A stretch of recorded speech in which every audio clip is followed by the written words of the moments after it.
মহাপাপী দুর্যোধন যে তিনটি প্রধান পাপের জন্য কুরুক্ষেত্র যুদ্ধে পরাজিত হয়েছিল। দুর্যোধনের প্রথম ভুল ছিল সে পরম ব্রহ্ম শ্রীকৃষ্ণ ও নারায়ণী সেনার মধ্যে বিভেদ বুঝতে পারেননি, আর যুদ্ধে জয়লাভের জন্য শ্রীকৃষ্ণের পরিবর্তে বিশাল নারায়ণী সেনাকে বেছে নিয়েছিলেন। জীবনের সবচেয়ে বড় ভুল। দুর্যোধনের দ্বিতীয় ভুল, মাতা গান্ধারীর বারবার বলার পরেও শ্রীকৃষ্ণের কথায় নগ্ন অবস্থায় তার সামনে না যাওয়া। যদি দুর্যোধন নগ্ন অবস্থায় গান্ধারীর সামনে যেত, তবে গান্ধারী দীর্ঘ তপস্যার স্বরূপ দুর্যোধনের শরীর বজ্রের সমান দৃঢ় হয়ে যেত। এর ফলে সে অমর হয়ে যেত, কেউ তাকে কোনোদিন বধ করতে পারত না।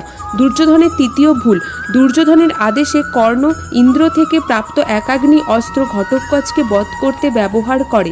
এই একাগ্নি অস্ত্র কর্ণ রেখেছিল অর্জুনকে বধের জন্য, কিন্তু দুর্যোধনের অপরিসীম পাপ ও এই তিনটি ভুলের জন্য তিনি কুরুক্ষেত্রের যুদ্ধে পরাজিত হয়।